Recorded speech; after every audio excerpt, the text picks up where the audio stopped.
I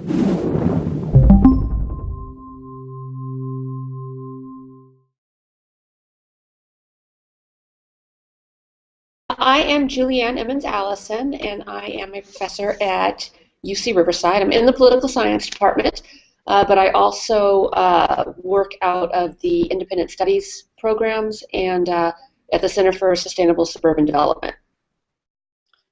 Hi, I'm Kathy Gudis, and I'm a professor of history at UCR with Julianne Ellison, and I also direct the Public History program, which is a graduate program for students who are interested in all different forms of public humanities and who oftentimes go on to take jobs at museums or as preservationists or doing a variety of things that engage really both the universities and a broader public. So for both of us together, this is a project that has a lot of significance, both in terms of our academic work as historians, political scientists, and then we do have other partners who work as organizers, activists, and in other realms of both the university and a larger community outside of it. So this project becomes a way for us to engage a fairly diverse set of disciplines and communities. And I suppose I should start by saying what the name of our Public Humanities project is. The project is called Empire Logistics Group, and it's abbreviated as ELG, which makes for a lovely logo.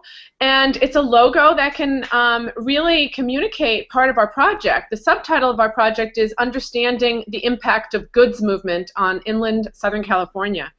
And so in part what we're doing is trying to engage a broader public in understanding some of the major economic impetuses for development in California that range from the ports of LA and Long Beach to the distribution of goods along corridors that go straight through the industrial corridors of Los Angeles and then head east into the Inland Empire, where goods are distributed in distribution centers that have, since the post-World War II period, occupied larger and larger parcels of land, especially in the area around our university, the Inland Empire. And so the project is seeking to understand this mode of economic distribution and development that has largely been rendered invisible. These are infrastructural networks. They're ship, container, intermodal, and information networks that we generally don't simply see when we're traversing a landscape, and we don't necessarily relate to when we purchase our goods, whether that's through Amazon.com, which I mentioned because there is one existing distribution center over 1 million square feet in the Inland Empire and another one planned, as well as lots of recent coverage about ways in which they're going to continue their work. So typically we don't really understand what happens when we click on Amazon.com and have our goods delivered, by the next day. And so, among the goals of this project is to both conceptualize the logistics industry in terms of the movement of goods and containers from ships that are, anchored out in the ports, and then, sort of follow along some complex of, some successive elements of freight trains and rail cars, and then through a series of warehouses, and then to destinations across the country. So, Julianne, can you elaborate? Julianne's been working on this project for a number of years, longer than I have, taking on different components in its earlier iterations. Right. So, I think Kathy's done a really good job of laying out the backdrop of it, and in the process of working through this, we have developed a series of classes. We've engaged interns. We've done service learning with students. We've had senior theses and projects come out of it. Right now in this project, we're particularly focused on public programs, and the portion I've been most involved with is working with the labor and environmental activists, although earlier this year we did a film screening of Alan Sokola's The Forgotten Space, where we tried to bring together these different elements and have people speak about just responses to the film in the context of the different pieces of the story that are left out when you think about goods movement. And so again, that film is ocean going and global, and we looked at that, but also the kind of the implications right here. So the California Museum of Photography, or rather the UCR Culver Center for the Arts, was engaged with us in that public program. So they are one of our partners, and also served in terms of their support of the program as I guess a matching grant, so to speak. So that program was one of a series of events that we have planned. There's another event that's planned for this coming February, which we'd invite everyone to come to attend, and we also hope to record it so that we'll have that for future access, or at least to be able to disperse perhaps in different pieces on a website. That's another component of this project. But that February program is going to be investigating through another publicly engaged discussion with leaders in both the industry and those who have been studying the industry to understand its impact. And the question that's at hand for that is whether the warehouses in the Inland Empire really are the path to the middle class, as has been espoused by really multiple parties, both those in local government and at a state level, as well as those who either work in distribution or in the real estate development related to it. Right. So that's another public program. In my class in the fall, which was a graduate seminar that's oriented to hands-on public humanities programs, what we began to do was to invite people to assist us in understanding this landscape by leading us on physical tours, on actual tours of sites. So with that, we were able to work with the Port of Los Angeles, and they brought us through sites at the port that relate to larger historical questions about both land use and labor in the environment. And we focused a bit on Terminal Island, and students actually ended up developing some additional means of public engagement with Terminal Island because it's a site of multiple forms of evacuation. We were taken by the signs for tsunami warnings to evacuate the area, and it related back to when there was a Japanese village engaged at Terminal Island at the port, largely for fishing industries, and that village was evacuated after the bombing of Pearl Harbor, never to be resumed again. But there are several buildings that remain. It's also another way of pointing out, in using that sort of metaphor of evacuation, the ways in which modes of goods distribution have changed so dramatically from bulk cargo at the ports and a different kind of labor than a really disembodied form of labor practices today. So part of this project is operating on a conceptual level, how we use these metaphors of intermodality, containerization, and information networks. Or as the students, grabbed onto in the fall, this idea of evacuation, different idea of mobility, and so what we're doing as part of these physical tours is recording them so that we can elaborate on them. And so the project in its culmination in this phase will include a field guide to the Empire of Logistics, which is somewhat tongue-in-cheek, I admit, and it is drawn from research that we've done on artists, historians, political scientists, and environmentalists who have been using strategies of tourism, bringing a general public through sites, again, part of this idea of rendering visible infrastructural elements that we rarely see. And so it's become a real linchpin for the environmental justice movement as well. And so we're sort of tapping into this idea of having an embodied portion of our project, even while we have a digital portion that will represent this field guide. And the field guide is both historical and contemporary. It's trying to offer a means of, again, seeing and understanding a long-term history that has current-day implications that can be fairly, that need to be troubled. They can be dire if we think in terms of environmental and labor practices, but they also hold promise in terms of economic mobilities. Right, which is some of what we hope to see in the February event. This project actually fits into a series of projects that I've done on logistics generally, with some of them focusing really on the environment, others focusing on labor. And while Kathy's students were out doing some filming and things, I had taken some students out to the port for, a tour of the ships and the container part and the unloading, that piece of it. And then during the fall, we had students who did a survey of warehouse workers to really get a sense of what in the world is going on with that. And this event in February, we're going to bring together that information that's been culled from these different things we've been doing, as well as Kathy said, bring in some experts. So we'll have somebody speaking on behalf of kind of the voice of I guess the conventional story of here is a part of the world where there's a lot of working class people, warehouses are perfect for them, this is going to be an engine of growth and development, and then with a critical piece saying really this is what's going on. And then we'll have we have a labor activist who will be speaking as well, and we have somebody from the industry long-term who's worked on it, as opposed to being an analyst, has worked through that process.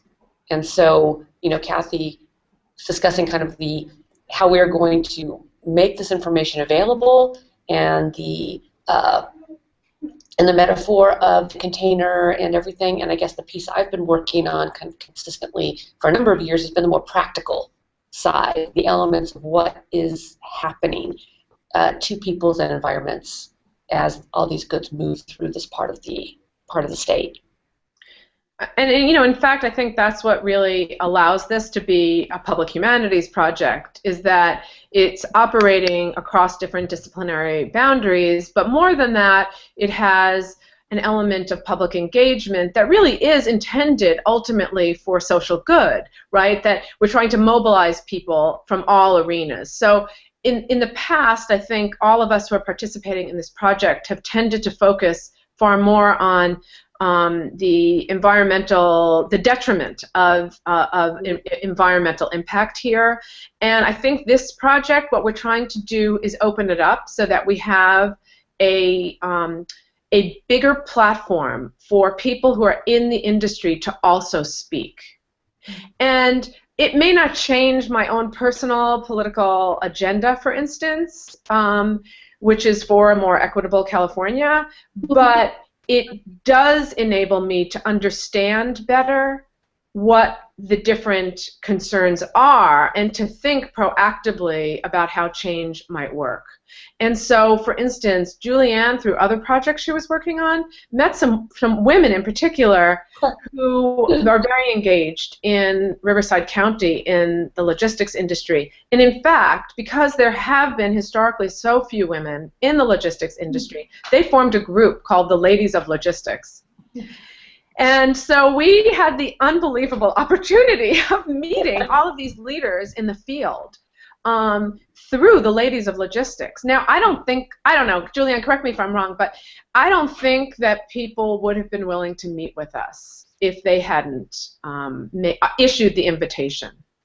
And so we're kind of taking that in a very serious way. So, for instance, one person was offended by the fact that we were using the word impact. She's a major real estate developer for warehouse space. And she doesn't like the environmental restrictions in California and doesn't like that universities have, in some cases, tended to highlight labor issues. She finds that to be a hindrance to smoothly working economic systems. And so it was a really productive conversation where we could each present our perspectives on this, and where we actually said to her, okay, we hear that you are offended by the term impact, which we always have thought of as, an investigatory mode. But ultimately it's about, understanding goods movement. So if we take this word out, will you introduce us to other people? And in fact, that's what happened, and she did. So it was kind of a modest kind of compromise for a public humanities project that we hope will have an impact beyond the humanities, in fact. Right, which is it's a very tricky thing that we're doing, because I think both Kathy and I, as well as we're working with a former colleague, Ken Rogers, who's now in Toronto, and we're working with some other faculty that have been on other projects and been involved in this. And we see ourselves as scholar activists, which is a funny place to be as a scholar, because you're supposed to be very objective and scientific and the whole bit. But out in the world, they certainly don't take us as that. They see us, before we open our mouths, as if we're doing this, it must be something very liberal, very progressive, and very anti-economic. So we're in this funny place on both sides of the line. And then as a political scientist who's been engaged in issues of democracy and collaboration and communication, one of the first steps is that level of communicating and simply being heard. So I think that these public fora, whether they are big ones where we're inviting people, or they're these meetings like with the ladies of Logistics, are all providing ways in which all these voices can be heard. And so much as we want to respond to our own questions, we also want to give voice to these pieces of the puzzle, both so that there's a kind of a reflection back to them and a way of moving forward. So we don't have a political agenda per se, but establishing a framework for that to occur in a way that's both meaningful and respectful and informative. And I think part of that is the hope that we might find a broader audience who, through understanding or reading, if we read back our findings in a way that can be engaging to a broader public, that will have a greater impact, so that we're not just preaching to the converted.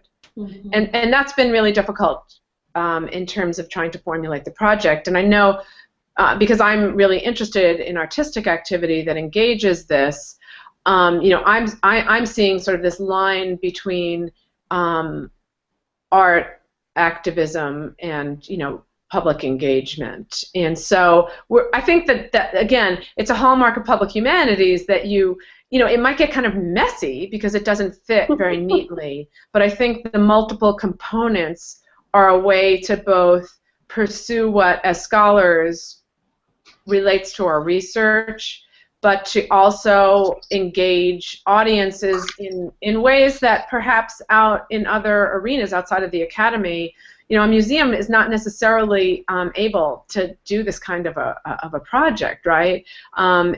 Sometimes, a labor organization isn't either. They have different missions and goals. So, in a way we're trying to do good with our position of, being in an academic context with support for both research and action.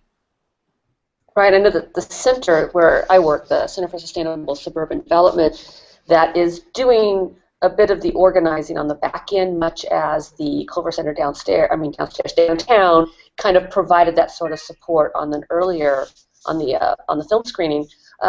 Their attitude is to be an honest broker. And so I know that I've kept that in the back of my mind, that as we move through this, we are representing the university, and that's one thing that the university can do, is provide this place where these voices can come together. So in addition to the analysis, in addition to our personal agendas, we also have that responsibility to the public to be a place where these different voices can be heard. So I'm curious, what are your plans for working with the ladies of Logistics in the future? It just seems like a really interesting group that can provide some kind of feedback that is changing the project that you're engaged in, or has already changed it, right? Yeah, it has definitely changed it. I mean, really, I think that it's really interesting. Again, what was interesting is that I felt like we were breaking down boundaries, because just as I was a little offended about, by the reaction of the realtor, and I know that I have a different perspective than her, yet when we finished the conversation with her, there were others who actually shared the same political sympathies, even though they're working in industry and government. And in fact, they are people who are in a position to change things, even if it's modestly, right? In other words, the real question that one person who works in Riverside County had after this heated conversation amongst a few ladies and then other gentlemen that they brought into the conversation. But when we were alone with her, she said, you know, I really want to know what the impact is. If it's not creating jobs in inland California, what are we doing? And so, you know, to me, that was a really significant moment.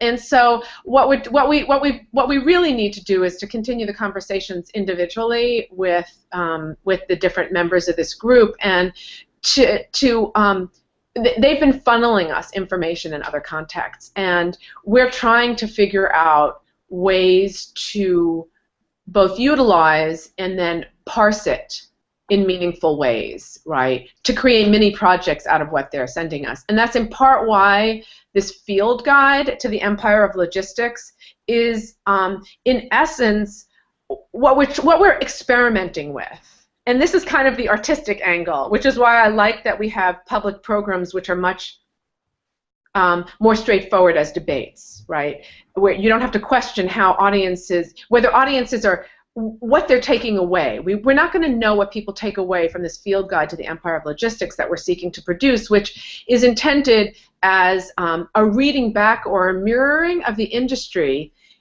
in order to question it, right? And so, again, we're trying to innovate a form, but since we don't know what's going to happen with it exactly, we have faith that these other modes of public engagement are traditional and will gain some traction there. So again, you know, if we think about interdisciplinary activities as moving across subject areas, we can also think of different modes of engagement as reaching different people with different impact. Right. So even with the ladies of logistics, we've talked about it as one piece, just very practical reflection of industry. Here's an industry that's very male-dominated, but you have these women who are really the movers and shakers in a number of places. You don't always see their names in lights. You don't see them in these places. So it gives us, in terms of like a field guide, we can have a sort of gender piece that opens up and tells about that. Then at the same time, we have sort of engaged with that network. We've already gone out and met and interviewed people that we wouldn't have had access to without that entree. And then one of them in particular was very antagonistic about this project, has been very antagonistic about other related projects. He just sees it as just a slap in his, he takes it very personally. And he is coming to and speaking at our event. This is somebody we have for years not been able to engage, but via this network of women that he trusts, and this opportunity we had to share the project as a whole instead of just the headline pieces he apparently had been picking up from news releases from the university.